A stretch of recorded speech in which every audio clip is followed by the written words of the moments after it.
Hello दोस्तों, और कैसे आप सभी लोग। मैं आप सबका अपना अविनाश आप लोग के अपने यूट्यूब चैनल द टैलेंट गुरु में आप सभी लोग का स्वागत करता हूं।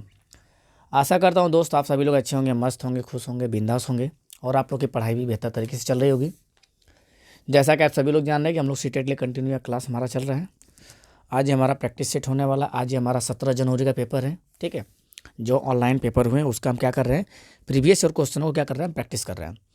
तो व्याख्या करने में ज़्यादा लंबा समय चला जाता है, तो आप लोग को थ्योरी अच्छे से अगर पढ़ लिए हैं तो बस क्वेश्चन को पढ़िए और आप आंसर देने की कोशिश करिए। मैं ज़्यादा समय नहीं लूँगा आपका, ठीक है। एक एक मिनट आपको हर क्वेश्चन के पीछे दूंगा, 1 मिनट से 1.5 मिनट, उतने में आपको सॉल्व करना है। और मैं व्याख्या बहुत ही कम करने वाला हूँ, इसलिए क्योंकि व्याख्या करने में समय ज़्यादा चला जाता है और ज़्यादा क्वेश्चन अटेंड नहीं कर पाते हैं, हम लोग अटेम्प्ट नहीं कर पाते हैं। चलिए तो स्टार्ट करते हैं। पहला क्वेश्चन आप लोग के सामने है, बताइए इसमें क्या सही होगा। एकदम ध्यानपूर्वक अच्छे से पढ़िएगा और बताइए क्या सही होगा।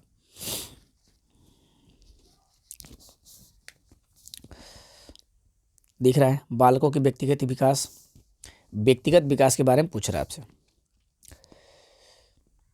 व्यक्तिगत विकास के लिए विकासात्मक प्रतिमानों की उद्धृष्टि करके सटीकता से व पक्के तौर पर भविष्यवाणी की जा सकती है। अच्छा, के पूर्व अनुमान बिल्कुल नहीं लगाया, पूर्व अनुमान लगाया जा सकता है भैया, विकास में पूर्व अनुमान लगाया जा सकता है। ठीक है, कह रहा है के लिए कुछ हद तक पूर्व अनुमान लगाया जा सकता है, परंतु सभी बच्चों के विकास की दर अलग अलग होती है। ये बातें सही है कि हर बच्चे के विकास क्या होता है, अलग अलग तरीके से होता है, क्योंकि सभी में पाया जाता है व्यक्तिगत विभिन्नता। तो यहीं पे हमारा क्या होगा, ऑप्शन सी है, सही हो जाएगा। ये कह रहा है अव्यवस्थित व असतत। असतत नहीं होता भैया, सतत होता है। विकास लगातार चलता रहता है, कभी क्या है, कभी सीधी रेखा में गमन करता है तो कभी अप डाउन होकर चलता रहता है, लेकिन विकास क्या है, लगातार चलता रहता है और ये जीवन प्रयत्न चलता रहता है। जब आदमी पैदा होता है तब से लेकर मरते समय तक क्या है, विकास होता रहता है। और एक जगह का सीखा हुआ ज्ञान कई जगह काम देता है, तो किसके अकॉर्डिंग, विकास के अकॉर्डिंग। चलिए अगले क्वेश्चन पे चलते हैं, ज़्यादा बात नहीं करेंगे किसी भी क्वेश्चन में, ठीक है। आप लोग बस सॉल्व करिए, सॉल्व करके आगे चलते हैं। इसमें बताइए क्या सही होगा। निम्नलिखित में से कौन सा कथन सही है, निम्नलिखित में से कौन सा कथन सही है। विकास क्रमबद्ध नहीं होता है। अच्छा, विकास अव्यवस्थित होता है, विकास एक सतत प्रक्रिया है, विकासात्मक प्रतिमान सांस्कृतिक परिवेश से प्रभावित नहीं होते हैं। बताइए क्या सही होगा। देखिए, विकास क्रमबद्ध नहीं होता है, विकास भैया हमेशा क्या होता है, क्रमबद्ध होता है। विकास अव्यवस्थित नहीं, विकास क्या होता है, व्यवस्थित होता है। तो ये भी क्या हो जाएगा, गलत। विकास एक सतत प्रक्रिया है, बात सही है। विकास क्या है, एक सतत प्रक्रिया है और ये लगातार चलती रहती है। विकासात्मक प्रतिमान संस्कृति परिवेश से प्रभावित नहीं होता, प्रभावित होता है भैया। संस्कृति से क्या है, संस्कृति से, वेशभूषा से, पहनावा ओढ़ावा, रहन सहन, व्यक्ति की विभिन्नता से अगर आप देखेंगे तो प्रभावित होते हैं। चलिए अगला क्वेश्चन।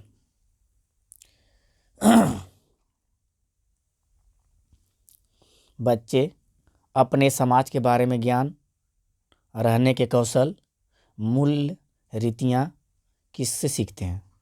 सही बात है, किससे सीखते हैं, आस पड़ोस से भी सीखेंगे, सही बात है। धर्म से भी सीखेंगे, सही बात है। स्कूल से भी सीखेंगे, ये भी सही बात है। समकक्षी समूह, ये भी सही बात है। तो कहीं ना कहीं हमारा ऑप्शन डी सही हो जाएगा।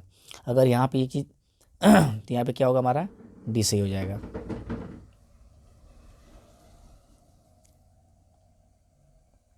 बताइए इसमें क्या सही होगा। आप लोग वीडियो को पॉज कर लिया करिए, पॉज करने के बाद देख लिया करिए, देखने के बाद फिर से प्ले किया करिए, ठीक है। सॉल्व करने के बाद तब आंसर को देखा करिए। जीन पियाजे के सिद्धांतों के अनुसार अनुकूलन की किन दो मूल प्रवृत्तियों को समाहित करता है। अनुकूलन, अनुकूलन का मतलब हमने क्या बताया है, के अनुसार, परिस्थितियों के अनुसार खुद को क्या करना, बदल लेना, क्या कहलाता है, अनुकूलन के अनुसार।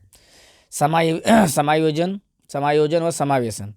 समायोजन का मतलब और समावेशन दोनों हमने अच्छी तरह से बताया है, ठीक है। संतुलीकरण एवं संगठन, समायोजन एवं संतुलीकरण, समावेशन एवं संगठन। बताइए क्या सही होगा। जीन पियाजे के अनुसार, तो कह रहे जीन पियाजे के सिद्धांतों के अनुसार अनुकूलन किन दो मूल प्रक्रियाओं को समाहित करता है। तो यहाँ पे क्या सही हो जाएगा, समायोजन और समावेशन। समायोजन और समावेशन के द्वारा क्या होता है, संतुलन की स्थिति में हम आ सकते हैं। किसके, संतुलन संतुलन। संतुलन की स्थिति में आने के लिए समायोजन और समावेशन दोनों की जरूरत पड़ती है। समायोजन क्या कहता है भैया? समायोजन ये कहता है कि किसी पुरानी जानकारी में जब नई जानकारी का प्रवेश होता है तो उसमें थोड़ा उसका विरोध होने के बाद थोड़ा उसे क्रमबद्ध तरीके से रख लेते हैं।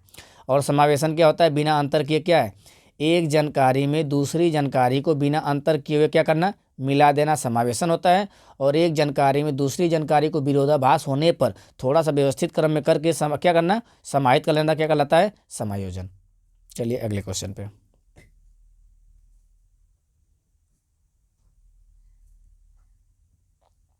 बताइए, ये भी पियाजे से है, बताइए क्या सही होगा? जीन पियाजे के संज्ञानात्मक विकास के किस स्तर पर लंबाई, क्या भैया? लंबाई व भार जैसे गुणात्मक आधार पर वस्तुओं को व्यवस्थित कर लेना। किस में व्यवस्थित कर लेता है भैया? किसके आधार पे? लंबाई, भार, किस में? गुणात्मक की बात है, याद रखिएगा। किसकी बात है? गुणात्मक की बात। संवेदिक, पूर्व संक्रियात्मक, संक्रियात्मक, मूर्त संक्रियात्मक और अमूर्त। अमूर्त संक्रियात्मक जो होता है ये क्या होता है? अमूर्त चिंतन इसको कहते हैं, इसको रचनात्मकता भी कहते हैं। यहाँ पे ऑप्शन हमारा क्या से हो जाएगा? मूर्त संक्रियात्मक अवस्था। इसमें बालक क्या करता है? लंबाई, भार और गुणात्मक के आधार पर क्या करता है? वस्तुओं को अलग कर लेता है। अब परंतु अमूर्त संरचनाओं की संक्रियात्मक में कठिनाई महसूस करते हैं। तो अमूर्त वाला तो लास्ट में है। आप लोग बस देखते रहिए और बताइए क्या सही होगा, आकलन करिए और कॉपी पेन लेके बैठा करिए, और जिससे आपको ये समझ में आए कि नहीं कितना मेरा सही हुआ कितना गलत हुआ, उसके बाद देखते रहिए। लेवाइगोस्की, लेवाइगोस्की से कहाँ कहाँ से आता है भैया? हम बार बार बता चुके। लेवाइगोस्की 3 जगह से क्वेश्चन पूछता है। एक पूछता है जेडपीडी से, एक पूछता है जेडपीजी से, और एक पूछता है इसके फोल्डिंग से। किससे पूछता है? इसके फोल्डिंग से। ठीक है, यहाँ 2 जगह से ये पूछता है, और एक पूछता है ज़्यादा ज्ञानी दूसरा, और एक पूछता है निजी वार्ता। ठीक है, 3-4 जगह से क्वेश्चन आता है। जेडपीडी का मतलब होता है जब बीच में मदद दी जाती है, और जो बीच में मदद दी जाती है क्या होती है? अस्थाई होती है। ये मदद क्या होती है? अस्थाई होती है। और जो मदद ये दी जाती है आपकी और ये इसके फोल्डिंग में शुरुआत मदद दी जाती है। किस में दी जाती है? शुरुआत में। लेकिन ये क्या होती है? अस्थाई होती है। ठीक है, तो क्या पूछा है? लेवाइगोस्की सिद्धांत के अनुसार व्यक्तिगतवाद को क्या कहते हैं? निजी वार्ता कहते हैं व्यक्तिगतवाद को। बच्चे को अपनी सोच विनियमित करने में मदद करता है। अच्छा, बच्चे की सोच को रुकावट नहीं पैदा करता भैया। बच्चे की आत्मकेंद्रिता दर्शाता है। ठीक है, बच्चे को चुनौतीपूर्ण कार्यों दिए गए जाने पर घटता जाता है। नहीं, इससे कोई सेंस नहीं है। अब बताइए क्या सही होगा लेवाइगोस्की के अनुसार? ये तो नहीं होगा। अब बताइए ए सही है या सी सही है? तो 6 का हमारा क्या सही हो जाएगा? 6 का ए सही है। ठीक है ना? क्या सही है? ए सही है। बच्चों को अपनी सोच विनियमित करने में मदद करता है।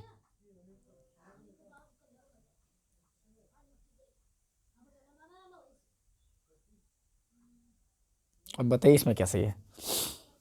ये भी लेवाइगोस्की से। आप देख रहे हैं बार बार जीन पियाजे लेवाइगोस्की विकास 3 जगह से बस क्वेश्चन मिला आपको। ये 2022 का है, 17 जनवरी 2022 ऑनलाइन पेपर जो है उसका ये क्वेश्चन है। चलिए इसमें देखते हैं। Time over. आपको स्क्रीन पे टाइम दिख रहा होगा, इसी के अनुसार आप देखते रहिए। लेवाइगोस्की के अनुसार शिक्षक बच्चों के अधिगम की किस प्रकार मदद कर सकते हैं? एक तो बीच में मदद करता है और एक शुरुआत में मदद करता है। तो उपयुक्त इनाम देकर, सख्त सजा देकर, मदद की मात्रा व स्वरूप में बदलाव करके, उन्हें ब्लैक बोर्ड के सारे उत्तर को नकल। तो ये भी क्या है? ये सब आप देखेंगे तो सब क्या नेगेटिव सेंटेंस हैं। तो यहाँ पे मेरा एक ही मिल रहा है, क्या है वो है? सी। ठीक है, तो यहाँ पे हमारा क्या सही हो जाएगा? सी सही हो जाएगा। चलिए अगले क्वेश्चन पे।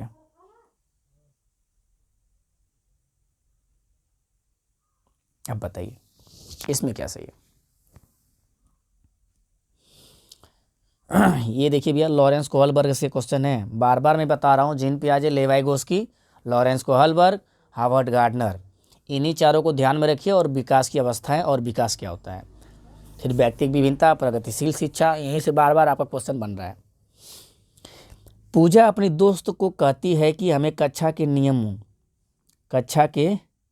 नियमों का पालन करना चाहिए, वरना शिक्षक हमें बाहर खेलने की अनुमति नहीं देंगे। पूजा लॉरेंस कोलबर्ग के नैतिक विकास किस चरण में है? आज्ञा पालन एवं दंड, अच्छा लड़की या अच्छा लड़की, ठीक है, अच्छा लड़का या अच्छा लड़की, अधिकारिता एवं सामाजिक क्रम व्यवस्था, और सार्वभौमिक। सार्वभौमिक सबसे लास्ट वाला होता है भैया। आपको पता है कि 1 2 3 होते हैं, इन सब में 2 2 होता है। क्या होता है? सब में 2 2 होता है। ये आपका क्या होता है, 4 से 10 वर्ष के लिए होता है, ठीक है। ये 4 से 10 वर्ष के लिए होता है, ये 10 से 13 वर्ष के लिए होता है, ये 13 वर्ष से ऊपर की बात होती है, ठीक है। तो बताइए इसमें क्या सही होगा, ध्यान दीजिएगा। तो हमने बताया था कि जो इसमें होता है, इसमें अच्छा लड़का, इसमें पहला जो होता है स्वार्थी बच्चा होता है, और दूसरी स्टेज इसमें होती है आज्ञा पालन और दंडबीन, ठीक है ना। और 21 अवस्था में होती है ये 4 से 10 वर्ष की अवस्था में। और इसी में हमने बताया था कि ये जो कि माँ बाप द्वारा या अभिभावक या अध्यापक द्वारा इसमें क्या है, नैतिकता लाई जा सकती है। तो कहीं ना कहीं हमारा पहला क्या हो जाएगा, सही हो जाएगा। ये पहले की बात है। अच्छा लड़का और अच्छा लड़की, ये दूसरे में होता है कि अच्छा लड़का और अच्छा लड़की बनने के लिए बालक क्या करता है, दूसरे का नेतृत्व, मतलब दूसरे का नकल करता है। और जो इसमें जो नीचे वाला होता है, दूसरे वाला जो, इसमें क्या होता है, इसको ध्यान समझ लिए भैया। यहाँ से बार बार क्वेश्चन बनता है, 1, ठीक है ना, 1 2 3। पहला में क्या होता है, स्वार्थी बच्चा। इसमें क्या होता है, दंड एवं आज्ञा। इसमें क्या होता है, अच्छा लड़का और अच्छा लड़की। इसके दूसरे में क्या होता है, जो समाज द्वारा, सत्ता द्वारा या क्या कानून जो बनाया गया। इसमें क्या होता है कि अपना अपना हित देखना, और लास्ट में होता है सार्वभौमिक। तो तीसरा वाला ये क्या है, सार्वभौमिक वाला हो जाएगा, और सामाजिक वाला में दूसरे में आ जाएगा, और ये दोनों क्या भी, ये दोनों भी दूसरे में आ जाएंगे। तो यहाँ पे हमारा आंसर क्या हो जाएगा, पहला सही है। मैं चाहता तो पूरा इसका एक्सप्लेन कर देता, लेकिन क्या है कि समय कम है। आप थ्योरी पढ़ के प्रैक्टिस किया करिए। आइए हावर्ड गार्डनर को देखते हैं। हावर्ड गार्डनर के अनुसार निम्नलिखित में से कौन सा कथन सही नहीं है? हावर्ड गार्डनर कितनी बौद्धिक क्षमता है, 10 बौद्धिक क्षमता हमने बताया हुआ है। कौन सा सही नहीं है, बताना है कि हावर्ड गार्डनर के अनुसार कौन से कथन सही नहीं है।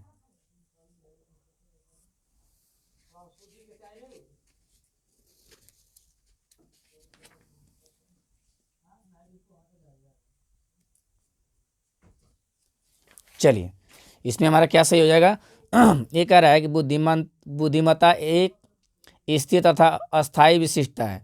ये भैया स्थिर और अस्थायी थोड़ी होता है। ये बुद्धिमत्ता को परिपोषित व विकसित किया जा सकता है, सही बात।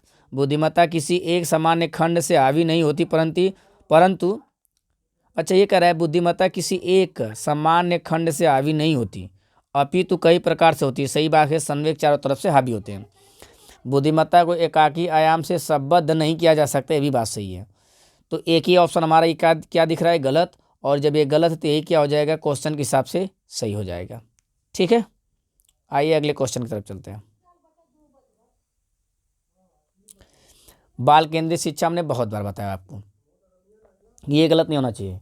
एक बाल केंद्रित शिक्षा में शिक्षिका की कोई भूमिका नहीं होती है, गलत। शिक्षिका की सक्रिय भूमिका होती है तथा विद्यार्थी निष्क्रिय, दोनों सक्रिय रहेंगे भैया। विद्यार्थी की सक्रिय भूमिका होती है तथा शिक्षक निष्क्रिय होता है, नहीं। शिक्षक और विद्यार्थी दोनों क्या होते हैं, सक्रिय होते हैं। ये हमारा क्या हो जाएगा, सही हो जाएगा। इसमें कुछ बताने की जरूरत नहीं थी ज़्यादा।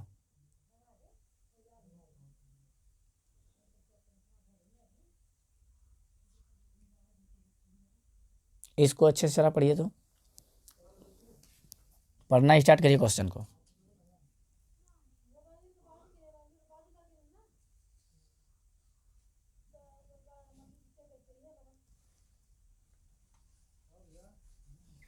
चलिए स्टार्ट करते हैं।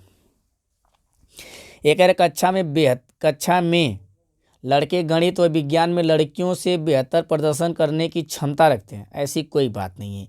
ये क्या है, पूर्वाग्रह है, ये लिंग पूर्वाग्रह की धारणा से है। तो ये क्या हो जाएगा, पहला हमारा गलत हो जाएगा। लड़कों में लड़कियों की अपेक्षा गणित व तर्क वैज्ञानिक क्षमता सहज रूप से मौजूद होती है।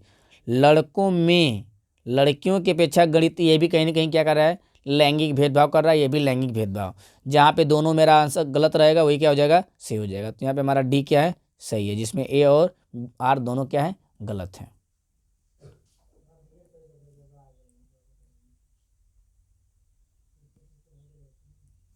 ये एनईपी भी हमने बहुत अच्छे से आपको पढ़ाया हुआ है। एनईपी का पहला ही क्लास था हम लोग का शुरू में, ठीक है। एनईपी क्या कहता है, राष्ट्रीय शिक्षा नीति 2020 की किस पर जोर देती है? पाठ्यचर्या का लचीलापन, ठीक है, पाठ्यचर्या का मानकीकरण, पाठ्य पुस्तक को गैर संदर्भिक, रट के तो यही गलत हो गया, गैर से ये गलत हो गया, मानकीकरण से ये गलत हो गया। तो हमारा क्या सही हो जाएगा, यहाँ पे ए सही हो जाएगा। इसमें ज़्यादा दिमाग लगाने की ज़रूरत नहीं थी आपको।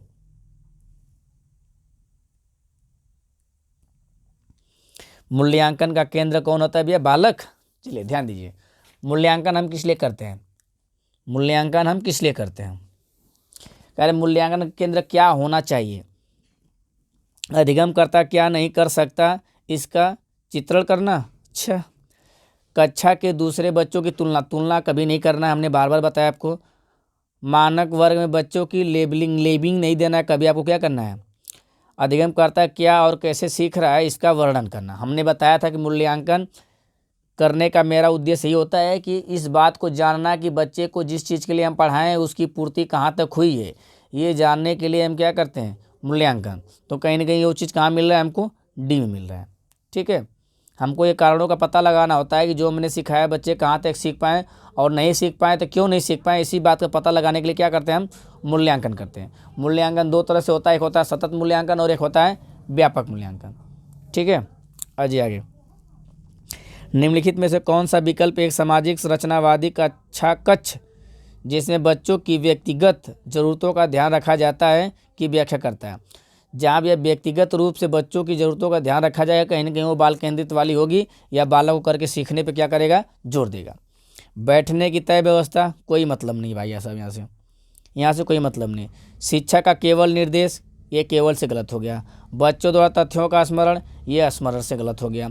बच्चों का आपस में चर्चा करते हुए समूह में कार्य करना, ये चर्चा है, चर्चा की वजह से क्या हो जाएगा? हमारा सही हो जाएगा, ठीक है। आइए अगले क्वेश्चन पर चलते हैं।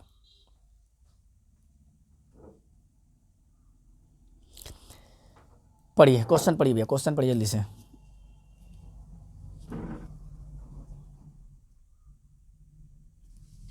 निम्नलिखित में से कौन सा प्रश्न कक्षा में समालोचनात्मक सोच को बढ़ावा देने का सही उदाहरण है? समालोचनात्मक मतलब समझ रहे भैया, कहाँ पे आपको अपसारी दिख रहा है? कहाँ पे आपको अपसारी दिख रहा है? कहाँ पे आपको अपसारी दिख रहा है? इस बात को ध्यान दीजिए। कहाँ आपको आगमन विधि दिख रहा है, ये ध्यान देना है। कहाँ आपको विश्लेषण दिख रहा है? हमने बार बार बताया कि विश्लेषण, अपसारी, आगमन, ये सब क्या होते हैं? करके सीखने पर जोर देते हैं। बच्चे के अंदर रचनात्मक सृजनात्मक दृष्टिकोण पैदा होता है और नई नई चीज़ों को करने की क्या खोजबीन करने की इनके अंदर मानसिक विकास इनका होता रहता है। तो कह रहा है कि 325 से 486 को जमा करो, ये तो सीधे सीधे जोड़ दोगे, इसका आंसर आ जाएगा। तो कहीं ना कहीं ये तो कहीं बात नहीं है, तो ये क्या होगा? हमारा होना नहीं, क्योंकि ये अभिसारी है। बाल विवाह प्रतिबंध अधिनियम किस वर्ष पे पारित है? ये भी कहीं ना कहीं क्या है? अभिसारी है। श्वसन परिभाषा मतलब परिभाषित मतलब आपको रटने पे जोर दे रहा है। अपने शहर में प्रदूषण के विभिन्न कारणों का विश्लेषण भी दिख गया आपको। विश्लेषण मैंने अभी बताया कीजिए और प्रदूषण करने के विभिन्न उपायों को सोचिए। तो यहाँ पे मेरा क्या हो जाएगा? डी सही हो जाएगा। आइए अगले क्वेश्चन पे चलते हैं। 18 मिनट हो गया, ये 17वां क्वेश्चन लगभग आपका है। 17 से 18वां क्वेश्चन ही होगा आपका। बताइए।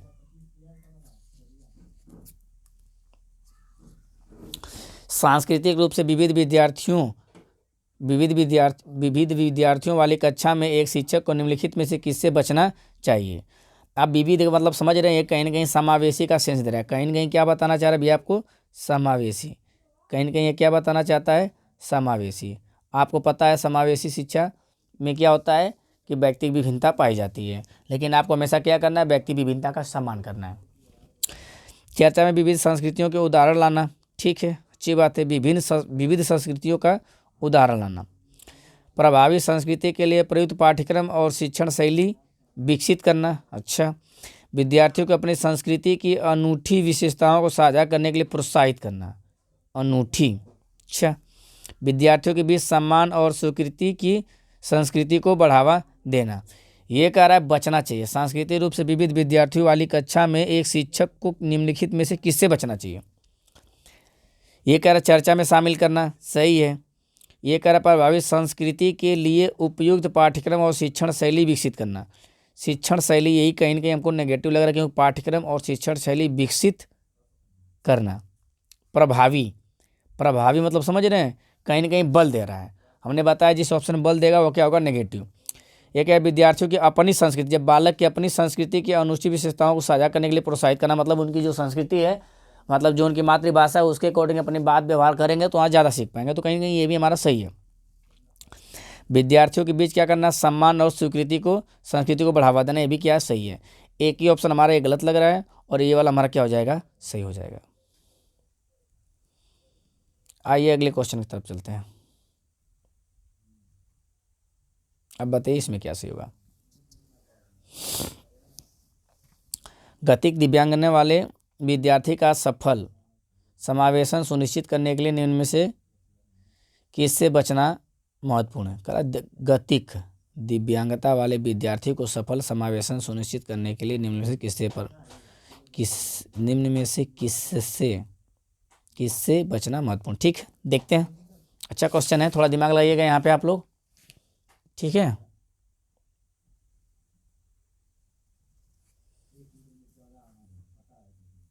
बताइए भैया क्या सही हो यहाँ पे। चलिए लिखते हैं। ऊपरी मंजिल पर कक्षाओं, पुस्तकालयों और प्रयोगशालाओं का आवंटन करना। अच्छा, विद्यालय के सभी क्षेत्रों को रैप और लिफ्टों से समतल करना। विद्यार्थियों की आवश्यकताओं के अनुसार अनुकूलन करना। अच्छा, बैठने की व्यवस्था में उचित समायोजन, ये भी हमारा पॉजिटिव है, ये भी हमारा क्या है, पॉजिटिव है। ये कह रहा है गतिक दिव्यांगता वाले विद्यार्थियों का सफल समावेशन सुनिश्चित करने के लिए निम्न में से किससे बचना चाहिए। तो ये दोनों तो पॉजिटिव है, ये तो इससे बचना नहीं है, मतलब आपको नेगेटिव सुनना है। ऊपरी मंजिल पर कक्षाओं, पुस्तकालयों और प्रयोगशालाओं का आवंटन करना। आप विद्यालय के सभी छात्रों को रैप और लिफ्टों से समतल करना। रैंप रैंप रैंप रैंप और लिफ्टों, या तो ये सही होगा या तो ये, ठीक है ना। तो यहाँ लिख रहा है लेवलिंग, देखिए यहाँ पे बात समझ में आ रहा है।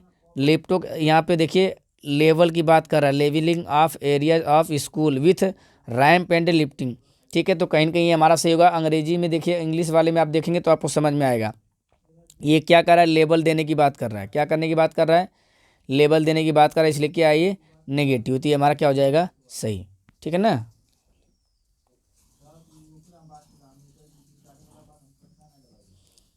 आइए अगले क्वेश्चन पे। अब बताइए भैया इसमें क्या होगा। ये तो वही क्वेश्चन है, ये सेम वही क्वेश्चन है भाई, आगे आते हैं।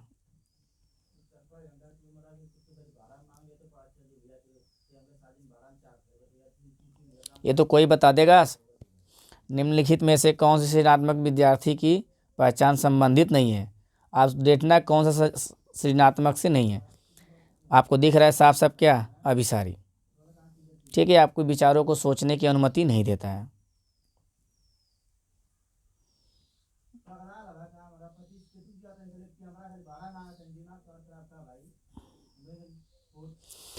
किसी विशेष विषय वस्तु को लंबे समय तक स्मरण रखने को सुसाध्य करने हेतु एक शिक्षक को निम्नलिखित में से किस रणनीति से बचना चाहिए। ये भी क्या कर रहा है, नेगेटिव ढूंढने के लिए कह रहा है, नेगेटिव। देखो मानसिक चित्र का उपयोग करना, सही है, ये तो पॉजिटिव है।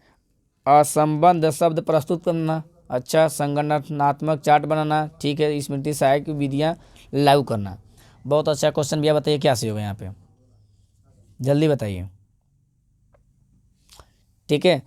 तो ये स्मृति से आप लोग को लग रहा होगा गलत है, लेकिन स्मृति सहायक विधियाँ लागू करना मतलब स्मृति को बढ़ाने के लिए विधि लागू करना, तो इसलिए कि ये भी क्या सही है अभी, और ये तो ऐसे ही सही है। संगठनात्मक चार्ट बनाना, चार्ट मतलब सृजनात्मकता का मतलब, ये भी क्या हो जाएगा, सही हो जाएगा। अब बात आई असंबद्ध शब्द प्रस्तुत करना जेकर कोनो मेल जोल न होखे, ठीक है। तो ये हमारा जो गलत है, ये हमारा क्या हो जाएगा, सही हो जाएगा।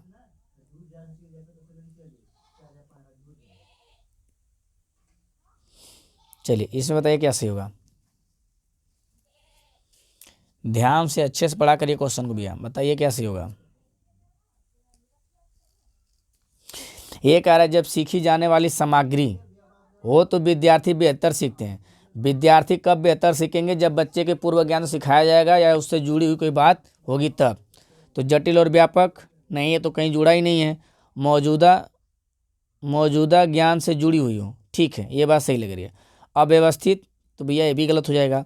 उनके सामाजिक सांस्कृतिक से भिन्न हो, भिन्न ना हो भैया, उनसे जुड़ी हो, तो एक ही हमारा सही हो जाएगा, क्या होगा? बी। ठीक है,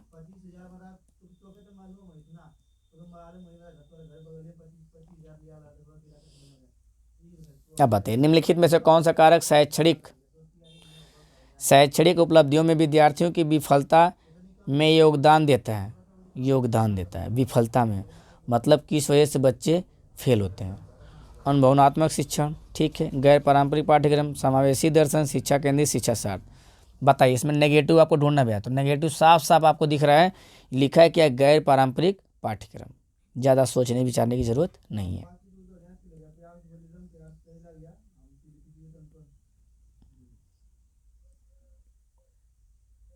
अब बताइए एनसीएफ 2005, बच्चे शिक्षक द्वारा दी गई सामग्री से निष्क्रिय से गलत हो जाएगा भैया ये।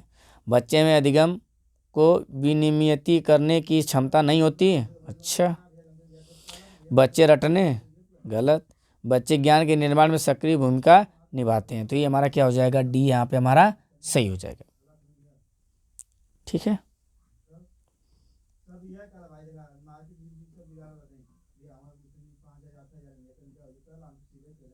चलिए बताइए अब इसमें क्या से होगा। स्वयं के ज्ञाता होने का ज्ञान या जागरूकता क्या दर्शाता है? स्वयं के ज्ञाता होने का ज्ञान या जागरूकता क्या दर्शाता है? बहुत अच्छा क्वेश्चन, बताइए भैया। स्वयं की बात कर रहा है, क्या सही होगा? ये बहुत बार ऑप्शन आपको मिला है, अधिसंज्ञान। क्या मिला है? अधिसंज्ञान। जब आप क्या ये कह रहा है स्वयं के ज्ञाता होने का ज्ञान या जागरूकता क्या कहलाता है? जब स्वयं के ज्ञाता होने का ज्ञान मतलब स्वयं कितना आप जानते हैं, उसी को क्या कहते हैं हम? अधिसंज्ञान। भ्रांतियाँ नेगेटिव शब्द, स्मृति सहायता नेगेटिव, अभिप्रेरणा तो पॉजिटिव शब्द है, लेकिन ये पूछ रहा है स्वयं के बारे में जानने के लिए क्या कहलाएगा? अधिसंज्ञान।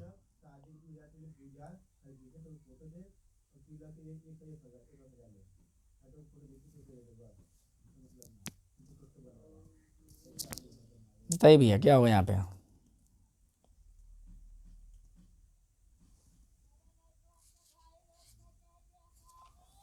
एक संप्रत्यय को बढ़ाने के लिए एक शिक्षिका को निम्नलिखित में से किसके प्रयोग से बचना चाहिए? बार बार ऑप्शन बचने वाला आ रहा है, मतलब नेगेटिव। बताइए इसमें से क्या नेगेटिविटी आपको दिख रही है? क्या दिख रही है? उस संप्रत्यय संबंधित उदाहरण दे बात पॉजिटिव में जाएगा। उस संप्रत्यय के लिए असतत उदाहरण, असतत, होल्ड करिए। संप्रत्यय संबंधित गैर उदाहरण, अच्छा। उनकी संस्कृति में प्रचलित आद्य रूप, संस्कृत में प्रचलित आद्य रूप, ठीक है। संप्रत्यय संबंधित गैर उदाहरण, जो संप्रत्यय है जो आप पढ़ा रहे हैं उससे रिलेटेड एग्जाम्पल क्या करना, उससे अलग एग्जाम्पल को देना। क्या हमारा क्या सही हो जाएगा भैया? बी सही हो जाएगा।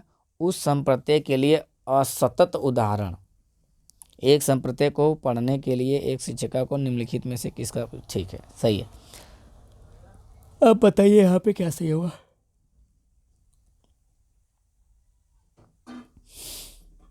कठिनाई की पहचान, लक्ष्य निर्धारण, संभावित समाधान और ये सब करना और परिणाम का मूल्यांकन करना निम्नलिखित से प्रक्रिया को शामिल है।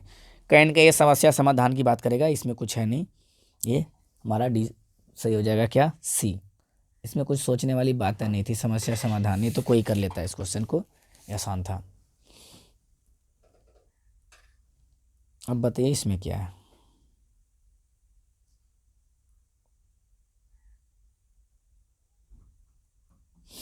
अच्छे से पढ़िए, क्वेश्चन थोड़ा लेंदी है।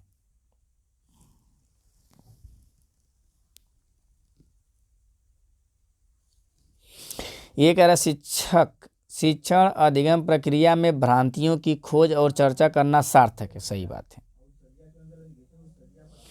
यह विद्यार्थियों को उन भ्रांतियों के बारे में सोचने का अवसर देता है और गहन जांच का नेतृत्व करने में सहायता करता है। ये भी सही है, दोनों बात सही है। आप इसमें बस देखना भैया ये कौन किसकी व्याख्या कर रहा है। शिक्षण एवं प्रक्रिया के भ्रांतियों की खोज और चर्चा करना सार्थक है। चर्चा करना सार्थक मतलब चर्चा करना बाद में आता है, उसके पहले कार्य आता है। तो ये विद्यार्थी को उन भ्रांतियों के बारे में सोचने का अवसर देता है और गहन जांच का नेतृत्व करने में सहायता देता है। तो कहीं ना कहीं आर जो है ए की क्या कर रहा है, व्याख्या कर रहा है। किस ऑप्शन में है, ए और आर दोनों सही है और आर ए की व्याख्या कर रहा है। ठीक है, ये हमारा क्या हो जाएगा, सही हो जाएगा।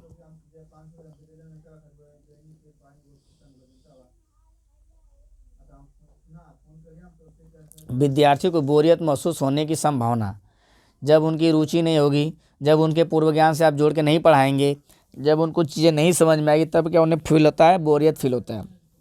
गतिविधियों को महत्व न दिए जाने पर, बात सही है, गतिविधियों को महत्व दिए जाने पर ये तो पॉजिटिव है। उन्हें सफलता मिलने पर ये भी पॉजिटिव है। उनकी सफलता की अपेक्षा होने पर ये भी पॉजिटिव है। तो ये कि हमारा क्या नेगेटिव है, ये हमारा क्या हो जाएगा, सही हो जाएगा। ठीक है, ये हमारा क्या होगा भैया, सही होगा। आइए देखते हैं, ये हमारा लास्ट क्वेश्चन, ये हमारा लास्ट क्वेश्चन है कि ये तो मैथ का है। मैथ का हम अगले वीडियो में कंप्लीट करते हैं। ठीक है, आज के लिए बस इतना ही, फिर मिलते हैं आपसे नेक्स्ट वीडियो में। तब तक के लिए भैया धन्यवाद। अगर चीज़ें पसंद आ रही हो तो ज़्यादा से ज़्यादा लोगों को शेयर करें, लाइक करें और चैनल को सब्सक्राइब जरूर करें। कुछ ही टाइम बाद आपको, ठीक है, आपको फिर मैथ के बाद फिर मैथ और ईवीएस को एक ही में ले लेंगे। अभी फ़िलहाल ये पूरा टोटल क्या था हमारा, साइकोलॉजी था। चलिए, तो फिर मिलते हैं आपसे नेक्स्ट वीडियो, तब तक के लिए धन्यवाद।